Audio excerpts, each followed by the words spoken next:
Welcome to Advancing Unity for Better Mental Health for All.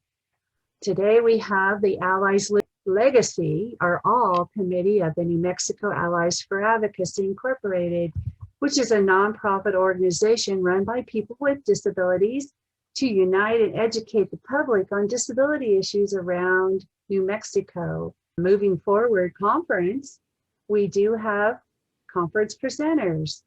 And so today we have Joan Curtis. She is a senior advocate from Disability Rights New Mexico. We also have Carol Peterson. She's an advocate and a parent. Jamie Campbell. She is a UNM advocate for people with developmental disabilities and mental health. And Judy Stevens. She's an advocate for people with disabilities. And then myself, Barbara Ibanez. I'm a health educator with the Autism Program from the Center for Development and Disability at UNM. Okay, Joan, so you're up. Hi, again, I'm Joan Curtis, and I'm a senior advocate with Disability Rights New Mexico. I'm also a parent of a man who has serious mental illness, and I'm a member of the board for Allies. I want to first of all talk about some statistics that are important to people who have developmental disabilities and mental illness. Let me talk first about autism. 40% of people with autism are nonverbal. 85% of people with autism are unemployed. Boys are 4 times more likely to be diagnosed with autism. Girls show autism in different ways and tend to hide their symptoms. 93% of people with autism say that they were impacted by COVID. I can say that's true for me, and I don't have autism. ADHD is the most common co-occurring mental health condition with autism. But something that I learned the other day, which kind of hit me, is that no 2 people with autism are alike. Of course, no 2 people are alike anyway, but it seems, especially my background is teaching, that I had learned how to work with some people with autism, and I tended to generalize from that. But you really can't, because no 2 people with autism are alike. Go ahead with the next slide, please. Now, some statistics particularly that impact people with both a developmental disability and mental illness, which is what we're trying to focus on today. 78%. I've looked at many statistics, but I guess the latest one really impacted me. 78% of people with developmental disabilities have co-occurring serious mental illness, sometimes called dual diagnosis. 90% of people with developmental disabilities have been sexually abused at some point in their lives. 49% will experience 10 or more abusive incidences, leading to the need for trauma-informed care. Neglect, bullying, restraint, and other traumatic events may spark more mental health systems. So that's so important. If you've got 9 out of 10 people with developmental disabilities being sexually abused, imagine the mental health systems that may result from that. Many people with Down syndrome have anxiety, ADHD, oppositional defiant disorder, obsessive compulsive disorder, and depression. And often it's in reaction to the loss of a key attachment figure. In other words, losing someone close to them in their family, their parent or a family member, can often lead to these other mental health reactions, particularly depression. Many people with Down syndrome have Alzheimer's dementia as they age, sometimes as early as age 30. So they can start having the symptoms of Alzheimer's dementia as early as age 30. About 50% of people with Down syndrome have Alzheimer's dementia in their 60s. So that's 1 out of 2. 1 out of every 54 people has autism as of 2018. People who have autism are 3 times more likely to have schizophrenia. Next slide, please. Behaviors or communication with people with DD, with developmental disabilities and mental illness. Behaviors are communication with all of us, but particularly if you find someone who is nonverbal, one way to understand how they might be trying to communicate is through their behavior. There was an individual that I was working with down at the institution, Las Lunas Hospital and Training School, and that individual had these behaviors of constantly wanting to run away, jumping over the fence to try to get away. The staff, they kept providing a behavioral intervention plan. If he started to run away, they'd restrain him, or they would dose him up with as much antipsychotic medication as possible. One staff was found at one point to be sexually abusing this man. And so whenever that perpetrator or that staff person that was abusing him was around, the person attempted to run away. That person who was nonverbal was communicating with his behavior by running away in the only way he knew how. Next slide, please. Children in special education who have both a developmental disability and mental illness issues. We had a client who was calling Disability Rights New Mexico, and her daughter was a 7-year-old with an autism diagnosis, and she had very severe behaviors of lashing out and being aggressive. And she had come back from a residential treatment center program back to her home in a rural school district. The district really wasn't sure what to do. And they had very few teachers who could deal with this kind of diagnosis.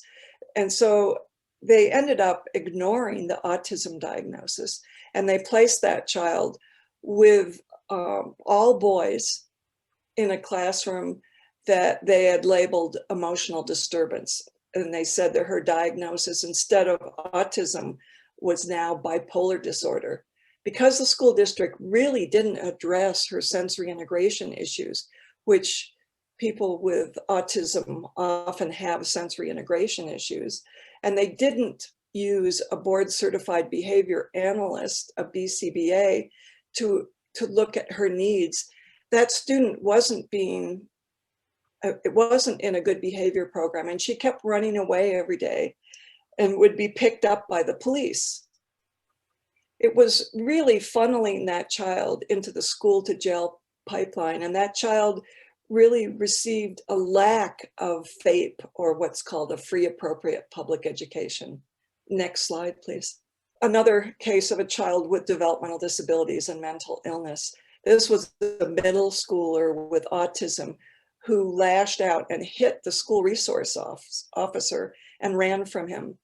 The principal ended up referring him to the probation office down on 2nd Street in Albuquerque. The juvenile probation officer, as soon as he saw that child, watched the child with self-stimulation behavior and other characteristics of autism, and knew right away he was taking all his little cars and he had them lined up in a certain way, and was rocking back and forth. And the juvenile probation officer diverted him back into the classroom. In this situation, the school to jail pipeline was averted, and that was a good thing. Next slide, please.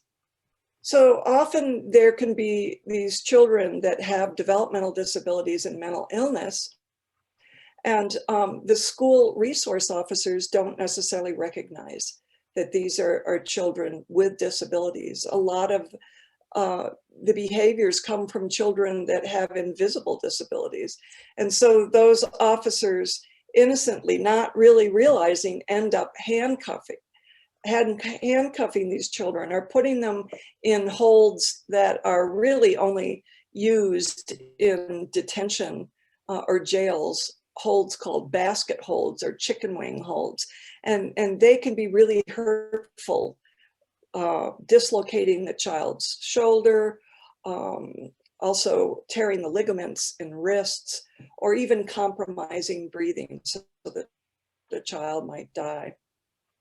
Next slide, please.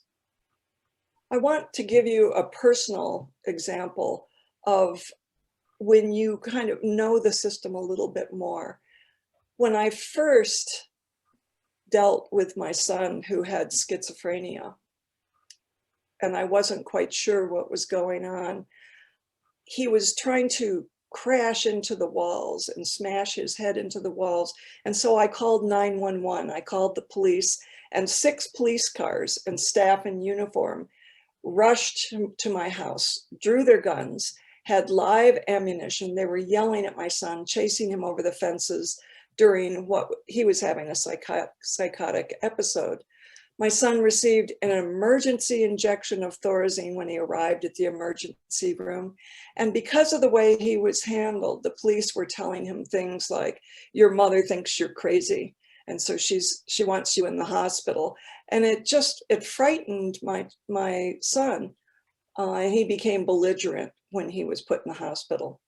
When I started to understand the system more, when I needed to get hold of emergency police, I would call what's called the Crisis Intervention Team, the CIT, instead of the police.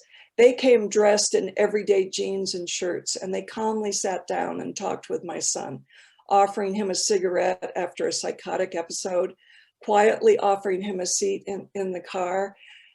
You know, it's hard to even go back to that memory, but he had a knife at that time and was considering using it on himself. But these CIT folks came in and handled the episode so well, they ended up driving him to the psychiatric emergency room. Treatment began with his approval, and the family and staff were seen by him as supportive. Another mother advancing unity for better mental health for all is Carol Peterson, who will now share her experiences and recommendations. Next slide, please. First, I want to tell you what an amazing, wonderful community we are. The support we give each other as individuals living with multiple challenges, as self-advocates, parents, have been productive. As a parent, I want to indulge a little bit in my story to illustrate some of the wonderful supports that you have provided.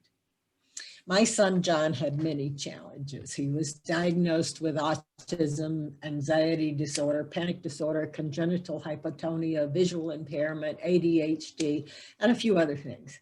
He always needed staff to help with ADLs, with organizing, dressing, laundry, cooking, etc. And he needed medication to help with anxiety. You've just heard from Joan that the co-occurrence of mental illness is frequent. By 2015, his onset of mental illness was clear to us. In 2019, he was admitted to the New Mexico State Hospital. Less than 24 hours later, he was dead. Autopsy showed that he died from the combination of 3 prescription medications. How did this happen? Or rather, how can we make sure it never happens again? First, let's look at what this wonderful community did right.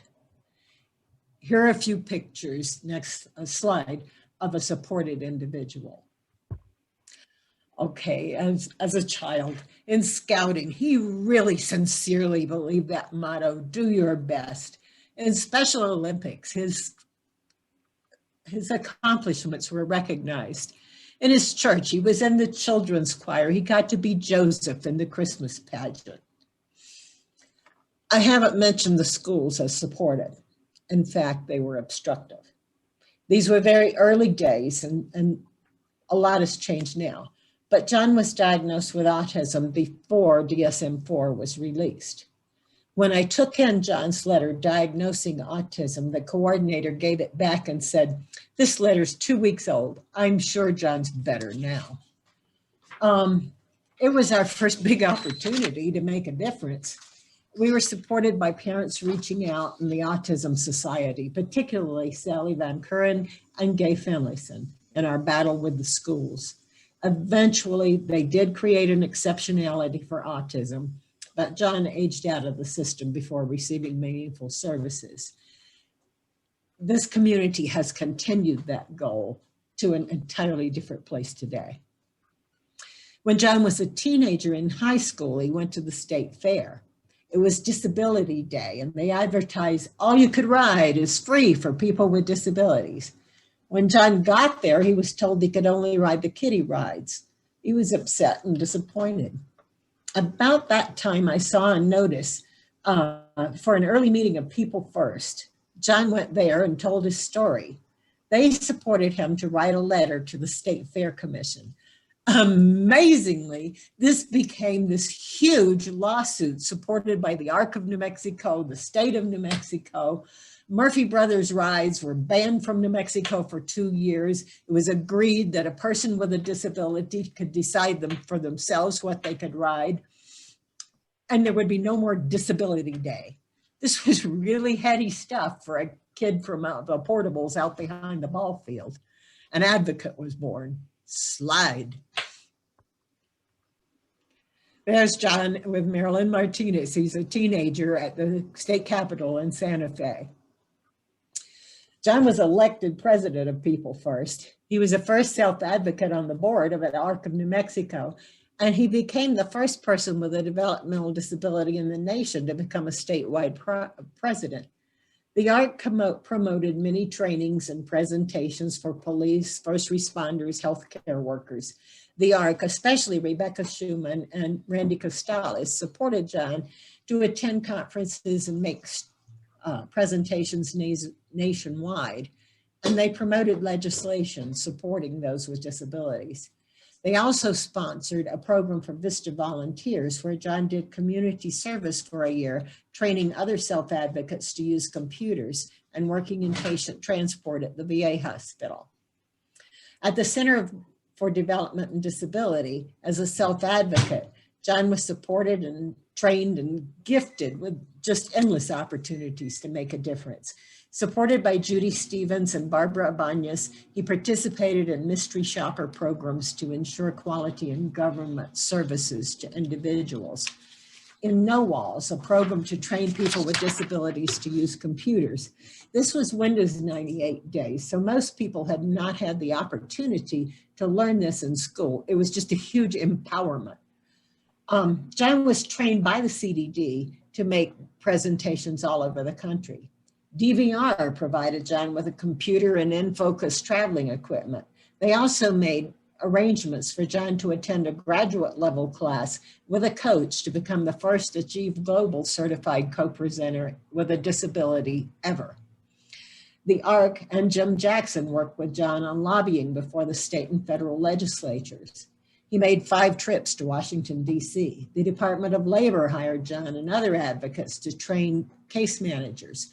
John was invited to provide participant input in the creation of the MEVIA waiver, a project he was really passionate about. Through People First, he worked with city government to greatly improve sundown and public transportation for those with disabilities issues. Channel 4 News sent Gotti Swartz to our house to interview John about transportation issues. Slides. There's a picture of John as a trainer with AmeriCorps. Slide. Oh, here he is making a presentation in Washington, D.C. with Judy Stevens. When we were in Washington, after our presentations, we had a chance to go to the National Zoo and look at the pandas. Here's John and Mom looking at the pandas. Next slide. He liked to tell people he flew into Chicago. He was just exhausted. Next slide.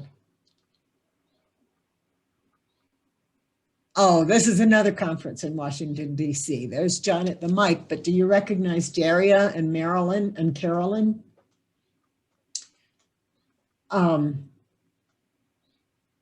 Next slide.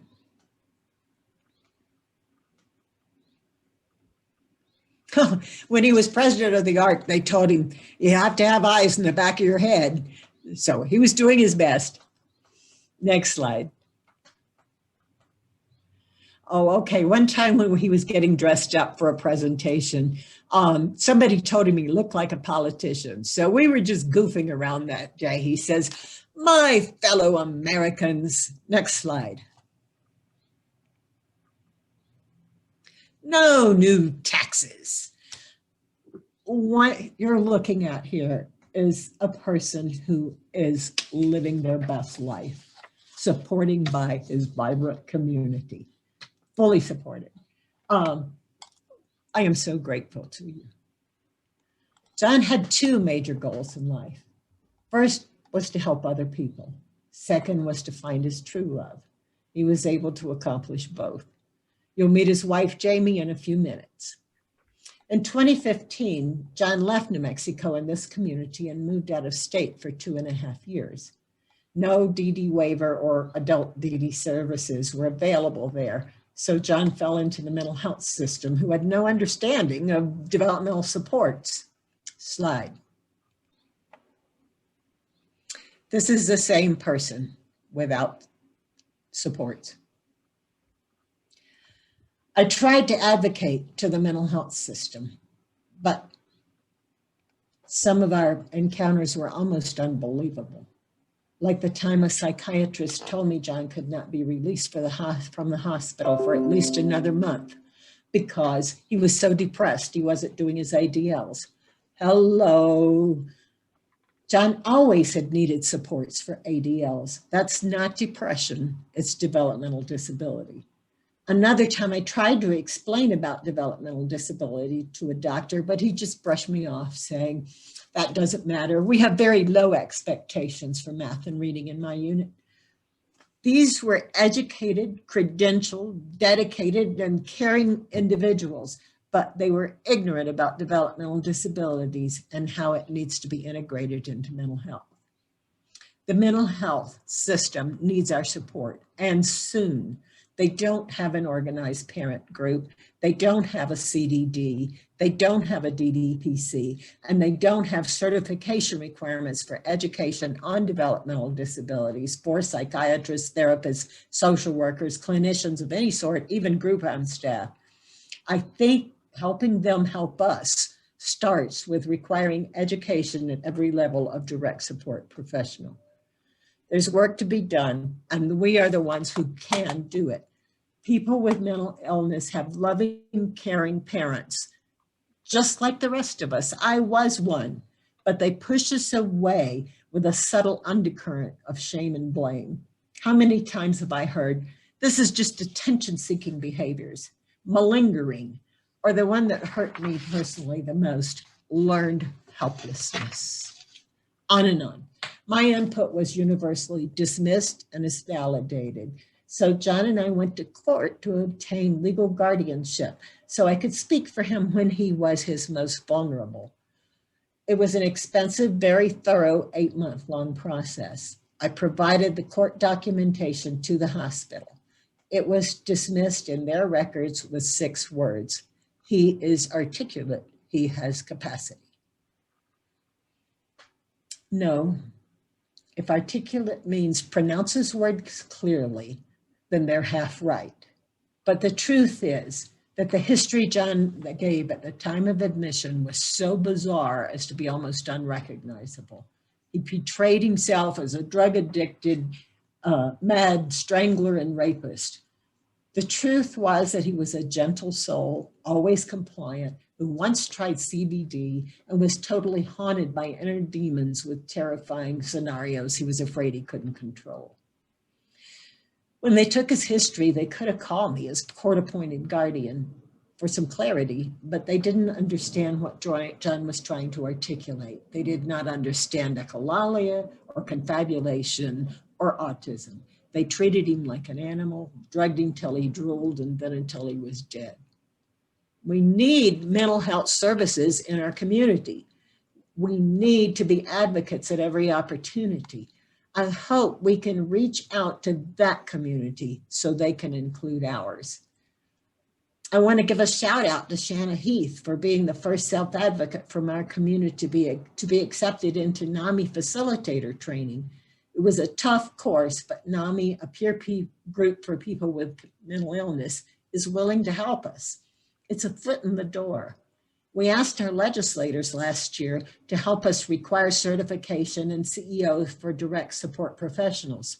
Because of COVID, this was postponed, but they have created a subcommittee on developmental disabilities and mental health. I think they'd be willing to talk to us and create a unity of understanding between the two systems.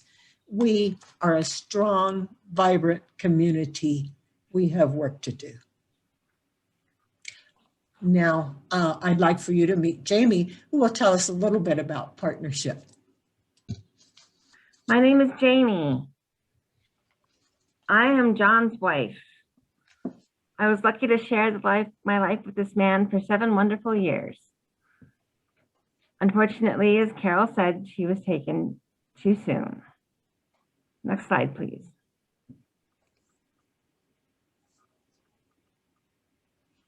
I want to talk about relationships and being disabled. Next slide.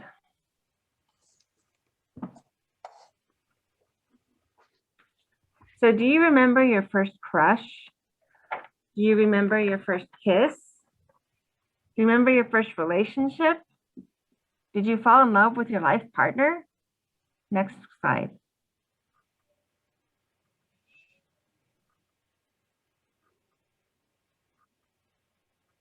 Have you ever lived in a group home? Have you ever been in a romantic relationships while living in a group home? Have you ever been told you can't have a relationship because you are disabled? Our society looks at people with disabilities as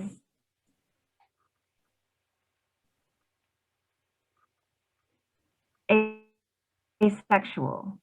Next slide, please.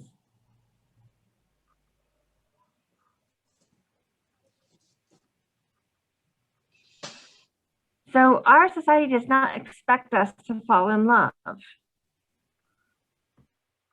They figure that people who have developmental disabilities or mental illness are not capable of being in intimate and loving relationships. Next slide, please.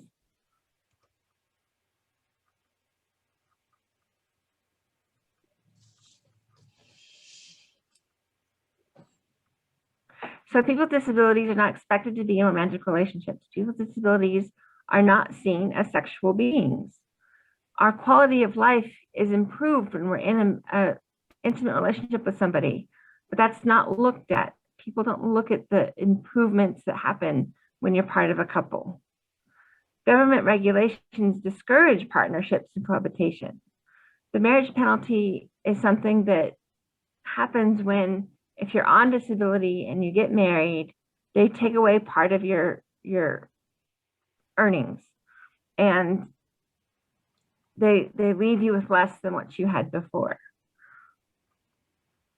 Activities of daily living should not be prioritized over relationships.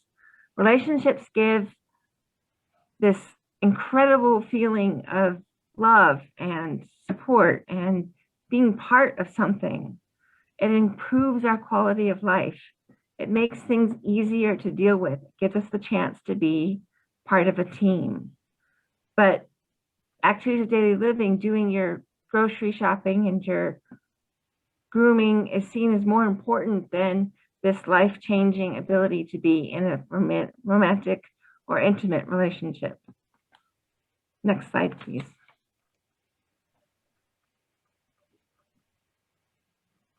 So let me tell you about me and John. We met at church and then later at water exercise. At water exercise, we talked and we hang out and we did a little bit of exercise and we prayed. And one day I yawned and he said, you know, there's 5 different kinds of yawns. And I thought, wow, this man knows about 5 different kinds of yawns. What is he like? So we exchanged phone numbers and we started talking over the phone. We decided that we'd go out on a Friday night and just get to know each other better. We weren't dating. We were just going to get to know who each other was. So I was living in a community that had a Thursday night potluck. So I invited him to our potluck. He came and enjoyed himself, and I enjoyed having him there, and we got to meet people that I lived with. And then I drove him home. And when we got to his house, he says I started it. I think he started it, but we started kissing. And we say we had our first kiss before our first date. But that was a life-altering moment when we were able to connect on a level deeper than just friends.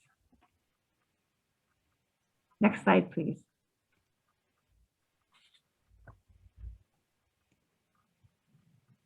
On May 5th, 2013, John and I got married at our church. We did not get legally married because of the marriage penalty, but we found a church that was supportive and helpful, and they offered to be there for us with whatever we needed. Next slide, please.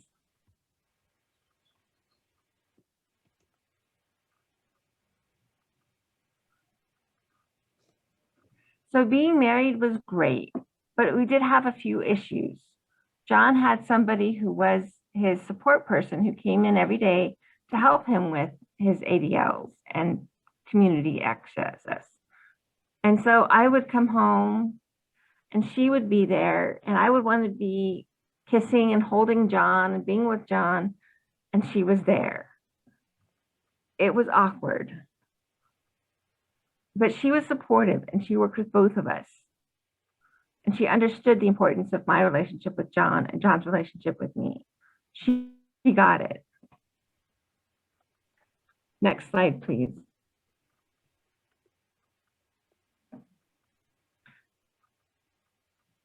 So while we were in Boston, at one point in time, John and I were both in the psychiatric hospital. We're in the same hospital on different units. And his doctor, his psychiatrist, recognized the need to be in relationship with me, and that was a healing thing for both of us. So she wrote in her orders that he was supposed to see me every day for 1 hour. She would walk him down at 1 o'clock, and we'd spend our hour together. And it really was a helpful thing in that situation. We got to be each other's support while we were getting support. It was recognized that our relationship was important, maybe even more important than the treatment that we were receiving in the psychiatric units. Eventually, John ended up in a group home. I had to live 15 minutes away. We saw each other about 4 times a week. And it was very difficult. Group homes do not accept couples. Group homes are usually service-based, either mental health or developmental disability, not both. He was in a mental health group home, and it did not meet his needs. But he was there because I couldn't provide for him independently. Group homes are usually women with women or men with men. They don't have intersections of the two sexes. So even if they did accept me as his wife, I would not fit in a group home of all men. Next slide.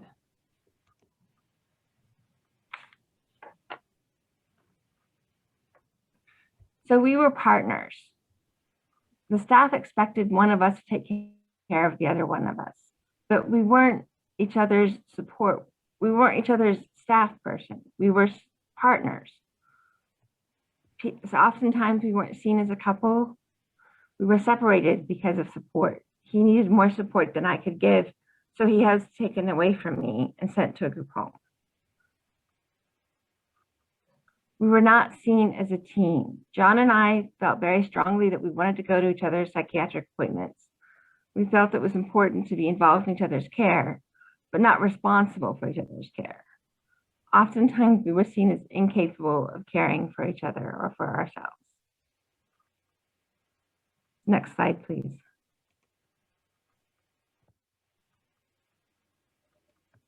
So the quality of life is important when you're looking at mental illness and developmental disabilities. Being in a relationship, intimate and romantic, can really help the quality of life, can really change a person's outlook and how they feel about things. I think it's important that marriage is recognized by all providers and disciplines, that marriage is considered at the top of the list, not at the bottom of the list. Partners need to be involved in each other's care, but not responsible for each other's care. That's an important point, that we want to be involved, but we're partners. I'm John's wife. I'm not John's caretaker. I am John's wife. And that needs to be recognized. Next slide, please.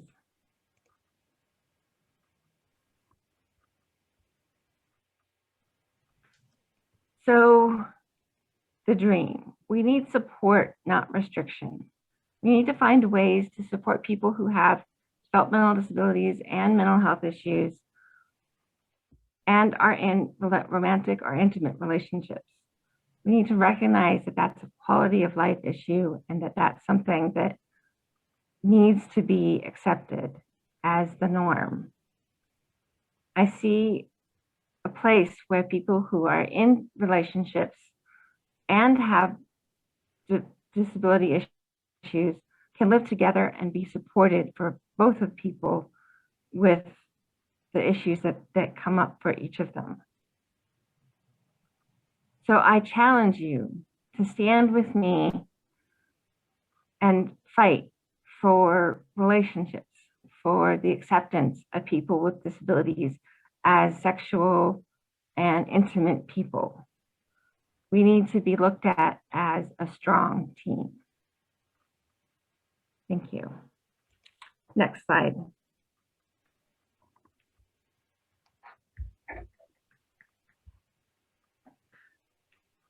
So now I'd like to present the John T. Peterson Award. John's life embodied leadership, advocacy, and policy and systems change.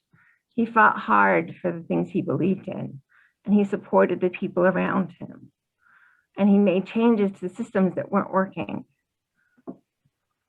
This award is meant to commemorate John by acknowledging somebody who's embodying leadership, advocacy, and systems and policy change.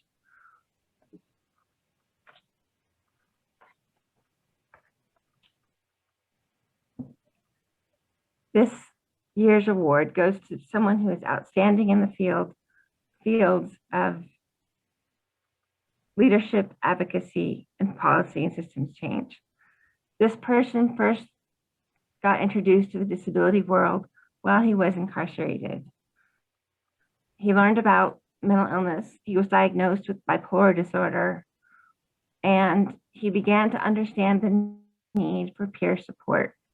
When he was released, he became a NAMI, National Alliance on Mental Illness, peer support group leader.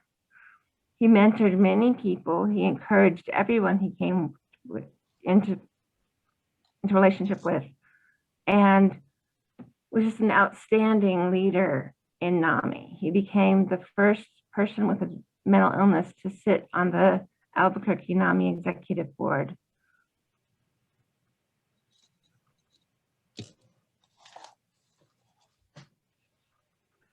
So this person participated on many panels and was involved in many areas of mental health growth.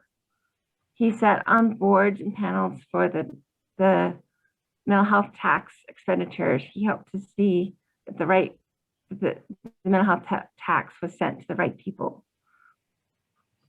He worked hard in community and city situations and leadership places.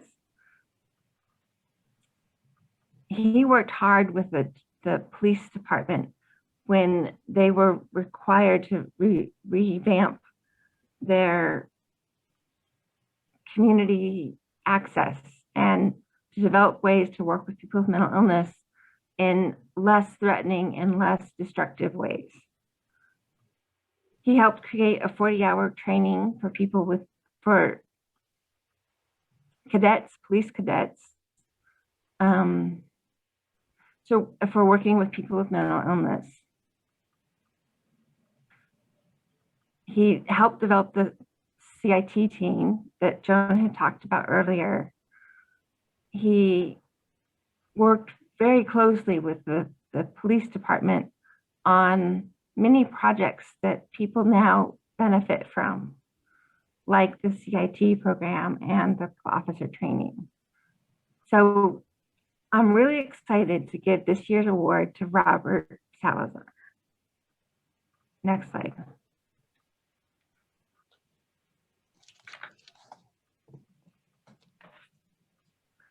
Robert,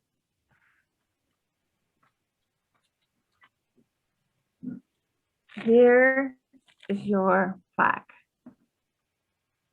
Congratulations, and I'm so glad to have you in my life.